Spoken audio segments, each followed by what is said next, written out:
What's going on, everybody? It's Dakota here for another video, and today we are not working on the Corvette. We're working on Matt's car. Like I said in the last video, he finally got some parts to make it go a little faster and sound better, so really excited for that because I'm going to show you right now what he got. This is what we got. So what do we got here? We've got an Infinity. No, I got cold air intakes. From Red Alpha. Ooh. So we are going to unbox it. We already opened it, but we haven't seen what the intakes look like yet. So we're pretty excited. They look great. Ooh. Ooh. This shit looks good. Maximum suction. Alright, so this intake kit is basically going to replace the stock airbox and those hoses that are down there. So we should be getting a nice bump in sound and maybe a little bump in horsepower too. So we're mainly excited for the sound, and plus modifying the Q50 for the first time is going to be a lot of fun. And these were getting pretty dirty, so it was about time to do something about it anyway. So in the meantime, we're going to go ahead and start disassembling, and then when we get these off, we'll go ahead and show you where we're at. Alright everybody, so we got the old intake off and the new intake little inlet tube in right now. We're putting on the mass airflow sensor. Then we're going to put the actual box in. So this is the new bracket and everything like that from the kit, and just saying the welds on this and how quality it is absolutely insane. So we got this side nearly done, but the issue that you're probably going to run into when you're doing this on the on the passenger side. So you take this all out, the hose to take this tube out is very, very far down there, and then there's a evap line somewhere in there that we're trying to find.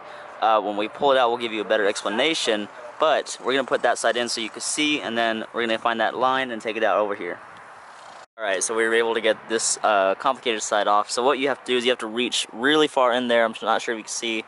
There's a 8mm hose clamp bolt down there, and then you take that off and then pull this out, and then you have to disconnect this line right here. So let's see if we can get a little bit. So right down in there is the valve that you have to take out.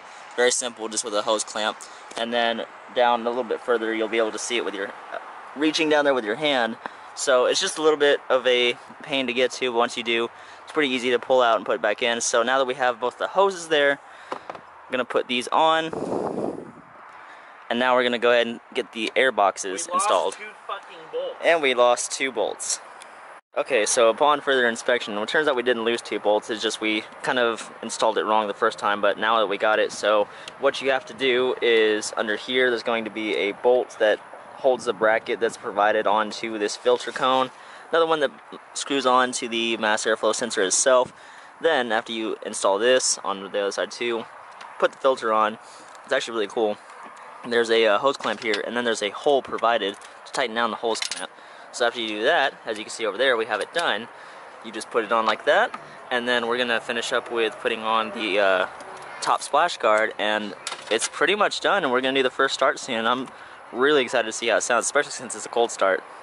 Alright guys, so we are finally done, and first, it's really cool because it looks OEM, and it has the Infinity badges on it, so you can't really, at first glance you don't think it has an intake on it, but in reality it does, and those cone filters look really good, and it's nice and hidden.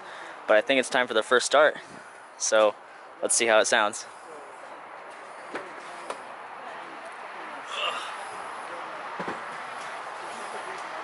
Ready? Yep.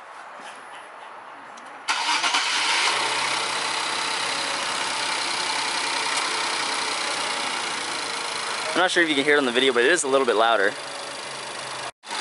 Rev it again? Oh yeah. Alright guys, so we just got them installed. We're going on the first drive. The throttle response is already a lot better, and it sounds so much better. It does the flutter already. It does the flutter, and you can hear a lot of induction noise, so it sounds really good. So let's see about a pull real quick.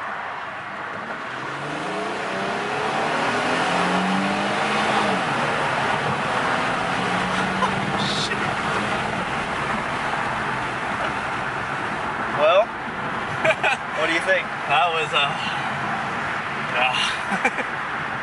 So it has a lot more low end, and you can hear so much induction noise, especially on full throttle.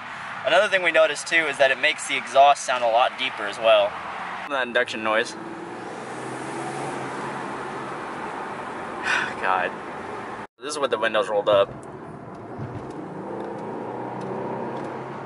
I don't know if y'all could hear it on the camera, but you can definitely hear it in person. Oh, absolutely.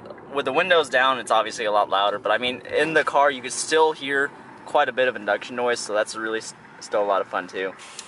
Alright everybody, so as you can see, it's another day because I thought we were going to end with the intakes, but after we got home from all of that, and got very intoxicated, we bought something to make a little bit more horsepower. So it was fun with the intakes, but we wanted the power to back it up. So, Matt, what'd you buy? A JB4 tune. I can't see that, so. Oh. Also, big bucks. Oh yeah. So, with this JB4 tune, tell me what it does exactly for this car. Makes it go fast. Alright, well obvious fucking Lee, but what else does it do? It gives it a little over 100 horsepower to the wheels. Ooh. And then a little over 120 pound-feet of torque. Jesus. So what kind of numbers are you making right about now? Roughly? As of right now, it said that I'm making 422 to the wheels and then 451 torque. Jesus Christ. This is first gear pulling it. Alright. Oh my god.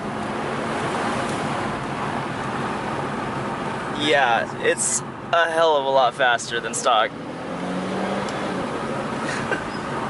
Alright everybody, so as you can see, Matt's Q50 is a lot faster now, so I'm really excited about it, so is he, and we have plenty more in stock coming for this car, as well as my Corvette.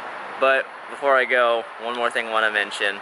This tune's not done just yet. The next video you're going to see some really cool corn-fed things, so stay around for that. And then also, I want to know from you, let me know what I should do next to my Corvette, if it should be performance or exterior, so just let me know. Thank you all so much for watching, and I'll see you on the next one.